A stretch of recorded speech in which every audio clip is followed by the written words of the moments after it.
Alors ça y est, hier, le Sénat a voté la constitutionnalisation de l'avortement.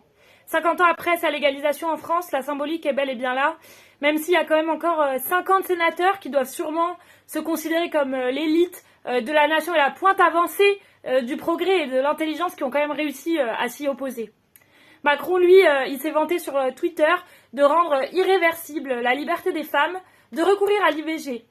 Alors c'est pas une phrase sur un papier aussi importante pour lui que puisse être la Constitution qui rendra irréversible notre liberté. Dans la Constitution, il y a aussi l'égalité devant la loi et le droit à l'emploi. Je vous fais pas un dessin sur l'application concrète de tout ça. Ce qui se passe en ce moment là en Argentine, où l'extrême droite de Milei au pouvoir est en train de revenir sur le droit à l'avortement que la vague verte féministe avait arraché il y a 4 ans à peine avec des manifs monstres, ben ça nous rappelle plus que jamais que nos droits, ils sont jamais acquis définitivement dans cette société.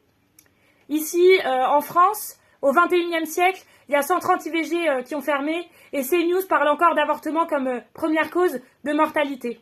Et il parlait certainement pas de toutes les femmes qui ont été tuées dans des avortements clandestins. Alors constitutionnel ou pas, pour qu'un droit soit autre chose qu'une vague promesse, il faut imposer les moyens qui vont avec. Le 8 mars, on sera en grève et dans les rues pour exiger ces moyens et contre cette société capitaliste qui entretient toutes les oppressions.